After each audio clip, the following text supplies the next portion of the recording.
Hello बेटा। Last video में बच्चों हमने ओम्स लॉ डिड्यूस किया था और वहाँ से हमने रेजिस्टेंस की वैल्यू डिराइव की थी और आपने रेजिस्टिविटी फाइंड आउट की थी। रेजिस्टिविटी को स्पेसिफिक रेजिस्टेंस भी हमने कहा। ठीक है, आज इस वीडियो में हम रेजिस्टेंस के कुछ न्यूमेरिकल कर रहे हैं, आप ध्यान से देखिएगा। आप स्ट्रेचिंग प्रॉब्लम करेंगे। इसमें अगर हमारे पास गिवन वायर है और जिसकी लेंथ L है, area of cross section A है बेटा, तो उस वायर का जो रेजिस्टेंस है क्या उसको हम इस प्रकार लिखते हैं, R equal to rho L by A। Rho क्या है? रेजिस्टिविटी, जो मटेरियल के नेचर पे डिपेंड करती है। ओके, वो लेंथ और एरिया ऑफ क्रॉस सेक्शन पे डिपेंड नहीं करती है। ठीक है बेटा, तो रेजिस्टेंस क्या होता है? रेजिस्टेंस होता है रो L बाई A। अब ये कह रहा है कि एक गिवन वायर है आपके पास और उस वायर की मान लीजिए ये लेंथ है और ये उसका एरिया ऑफ क्रॉस सेक्शन है, यानी कि ये पोर्शन आपको दिखाई दे रहा हो तो ये उसका एरिया ऑफ क्रॉस सेक्शन है।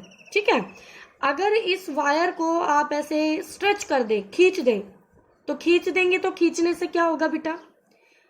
खींचने से इसकी लेंथ बढ़ जाएगी। क्या हो जाएगी? लेंथ बढ़ जाएगी। और बेटा जो इसका ये क्रॉस सेक्शन आपको दिख रहा था, ये क्रॉस सेक्शन पहले के कंपैरिजन में थिन हो जाएगा, पतला हो जाएगा, या ये कह लीजिए इसकी मोटाई घट जाएगी। ठीक है, तो क्रॉस सेक्शन डिक्रीज कर जाएगा, एरिया डिक्रीज कर जाएगा और लेंथ इंक्रीज कर जाएगी। कब? स्ट्रेचिंग केस में। कब कर जाएगी बेटा? स्ट्रेचिंग केस में। तो ये हमारी स्ट्रेचिंग कंडीशन में डिस्कस करना है। तो बेटा ये कहता है कि एक गिवन वायर है हमारे पास और उसको हम स्ट्रेच करके डबल कर रहे हैं उसकी लेंथ को।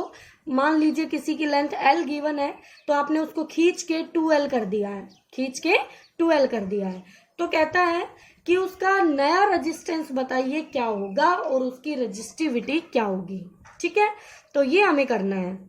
अब बच्चों आपको पता है कि रेजिस्टिविटी तो मटेरियल की प्रॉपर्टी है, तो मटेरियल अगर सेम है तो रेजिस्टिविटी पर कोई इफेक्ट नहीं पड़ेगा। इसका मतलब हम सिंपली कह सकते हैं कि रेजिस्टिविटी तो आपकी चेंज होगी नहीं, वो तो सेम रहेगी, तो रो तो आपका रिमेन सेम रहेगा। ठीक है, अब इसके बाद रेजिस्टेंस फाइंड आउट करना है। तो इसके लिए बेटा हमारे पास दो मेथड है। पहले फर्स्ट मेथड को देखिए।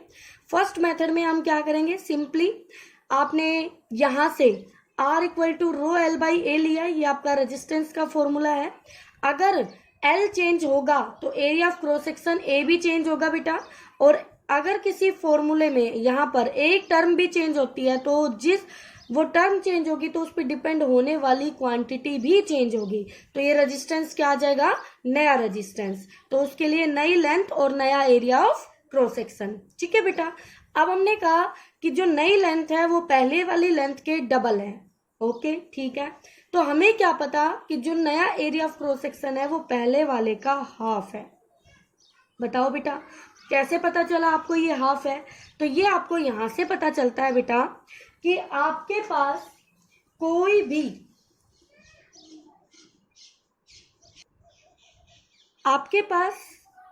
भी वायर है, ये इस तरह से वायर है, ये वायर है। ठीक है, तो ये हमारी हो गई लेंथ और ये हो गया इसका एरिया ऑफ क्रॉस सेक्शन। तो बताओ बेटा इसका जो वॉल्यूम होगा क्या वो लेंथ इनटू एरिया यही होगा? बिल्कुल मैम। अब आपने इस वायर को स्ट्रेच किया तो आपने इसको कर दिया, ये स्ट्रेच कर दिया, तो क्या ये इस तरह की हो गई? तो यहां से ये लेंथ हो गई 2L के बराबर, डबल लेंथ। हमें डबल लेंथ करनी थी। और एरिया, नया एरिया A डैश मान लीजिए, नया एरिया A डैश मान लीजिए। और यहां से जो वॉल्यूम आएगा क्या वो volume 2L into A dash होगा? बिल्कुल मैम यही होगा। और बेटा मटेरियल वही आपका, तो फ्रॉम इक्वेशन 1 और 2 से जो हमारा वॉल्यूम है, सेम ही तो वायर थी, तो वॉल्यूम हमारा क्या रहेगा? Remain same. वॉल्यूम क्या रहेगा? सेम रहेगा, कांस्टेंट रहेगा। तो क्या यहां से LA इक्वल टू, अगर इसको आप L डैश लिखते हैं तो L डैश A डैश होगा, और LA equal to L dash की वैल्यू है 2L बेटा, और ये A डैश, तो L से L तो कैंसिल हो गया, तो बच्चों ए डैश इक्वल टू क्या आ गया, a/2 आ गया। तो यहां से हमें मिल जाता है बेटा कि अगर हम लेंथ को डबल करेंगे तो एरिया हमारा 1/2 हो जाएगा। अगर आप लेंथ को 3 टाइम्स इंक्रीज करते हैं स्ट्रेचिंग करके तो एरिया आपका 1/3 टाइम्स डिक्रीज हो जाएगा। ठीक है बेटा, तो इस तरह से हमें पता चला कि जो नया एरिया होगा वो a/2 होगा, क्योंकि volume of the given wire remains constant. Okay, अब यहां से r डैश इक्वल टू हम लिखेंगे बेटा रो l डैश की वैल्यू 2l, a डैश की वैल्यू a/2। तो बच्चों यहां से आ गया 4 रो l/a। अब बेटा रो l/a क्या है हमारा, ओरिजिनल रेजिस्टेंस, पहले वाली वायर का रेजिस्टेंस। तो ये क्या आ गया, नया रेजिस्टेंस आ गया 4 टाइम्स ऑफ r। ठीक है, तो रेजिस्टेंस इंक्रीज हो गई 4 टाइम्स। अब ये जो मेथड है ये एक लॉन्ग मेथड है। कैसा मेथड है बच्चों, लॉन्ग मेथड है। तो इसको हम शॉर्ट तरीके से भी कर सकते हैं। ये हमने डिस्कस किया है सेकंड मेथड में।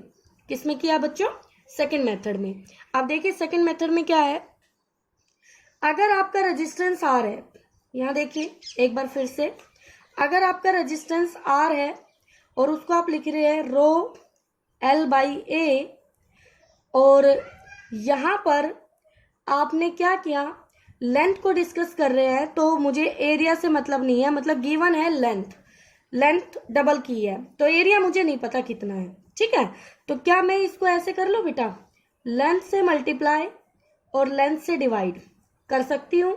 तो नीचे ये वाली टर्म बन गई एरिया इंटू लेंथ वॉल्यूम, और ऊपर हो गया l² और नीचे हो गया वॉल्यूम।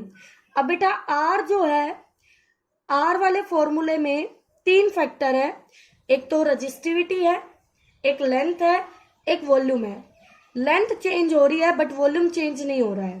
ठीक है, लेंथ चेंज कैसे हो रही है, बाय स्ट्रेचिंग। तो यहां पर जो R है हमारा, क्या वो R डायरेक्टली प्रोपोर्शनल लिखा जा सकता है l² के, बिल्कुल लिखा जा सकता है। कैसे लिखा जा सकता है, l² के।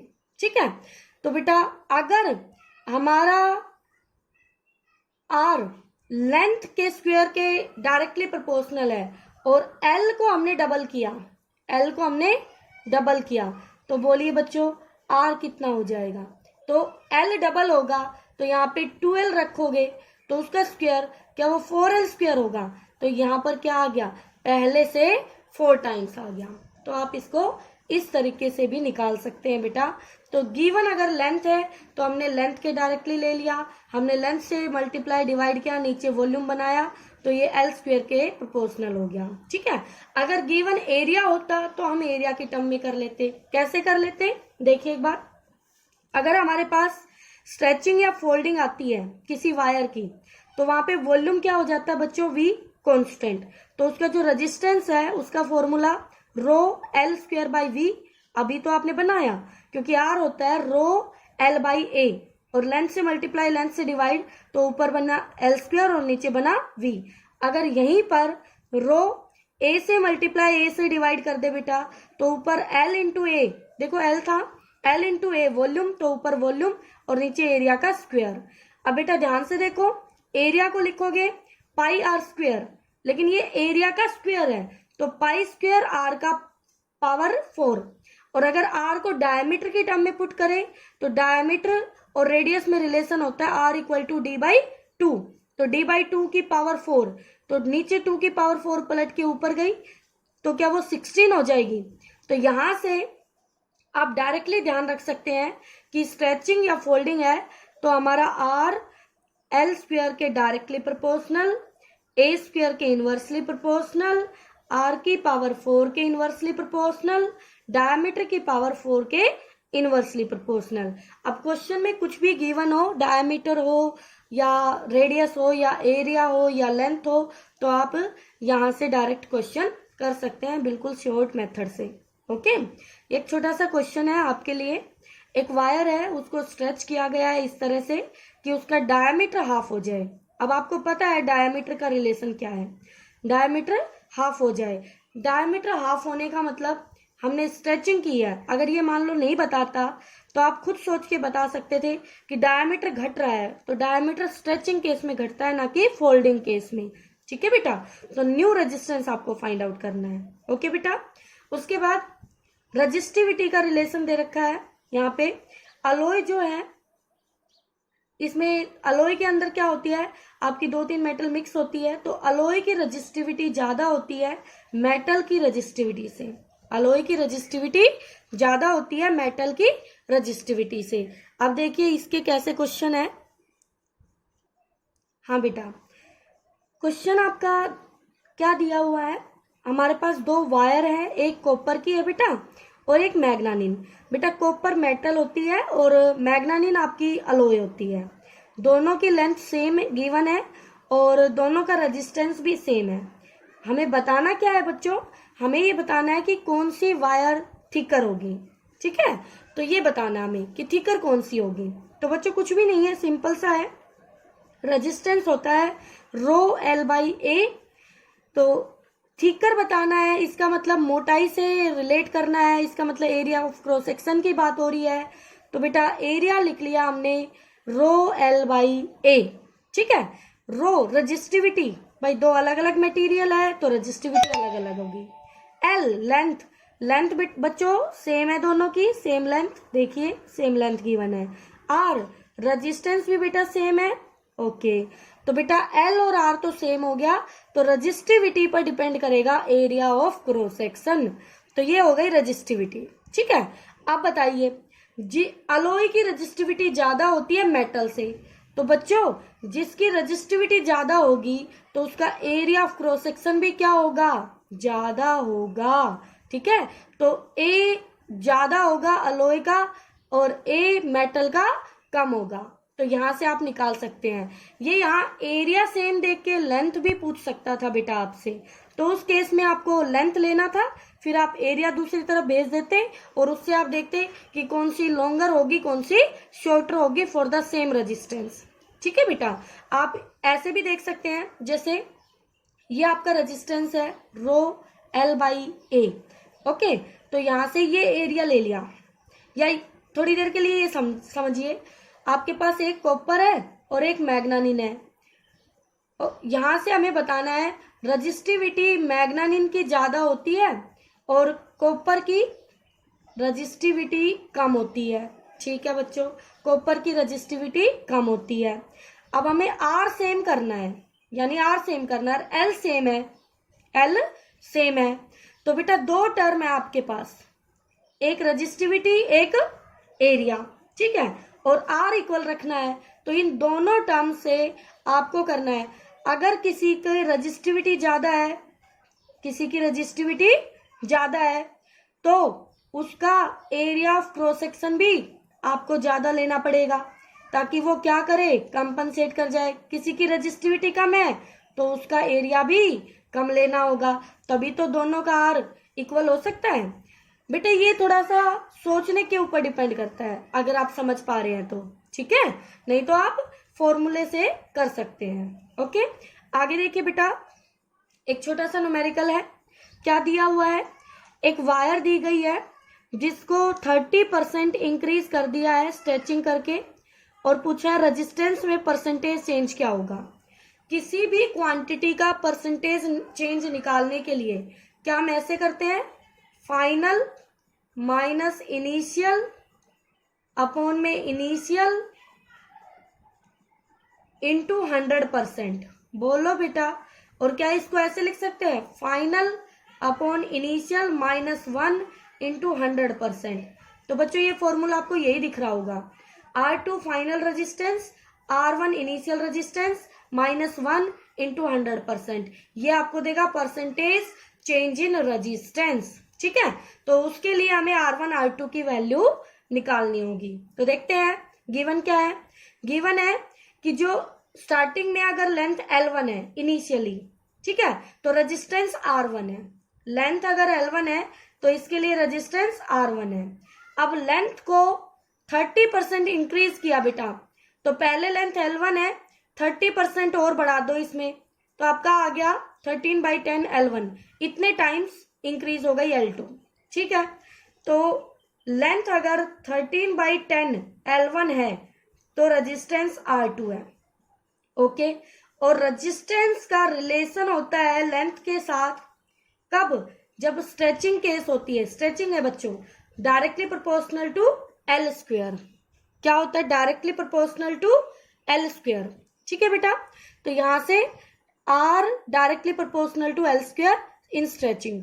तो क्या हम इस तरह से लिख सकते हैं, R2/R1 इक्वल टू L2/L1 का होल स्क्वायर। अब कुछ भी नहीं है बेटा, इस फॉर्मूले में आपको अपनी ये वैल्यू उठा के पुट कर देनी है। L2/L1 आपने यहां से मिल जाना है। देखिए ये है L2 और ये आ गया L1, 13/10। तो ये हो गया आपका इसका होल स्क्वायर 169/100 -1। तो बच्चों यहाँ से 69% ये आपका आंसर आ गया। ठीक है बेटा, तो ये थे आपके दो अलग अलग टाइप के न्यूमेरिकल जो रेजिस्टेंस के न्यूमेरिकल थे। ठीक है बेटा, इनको करना अच्छे से।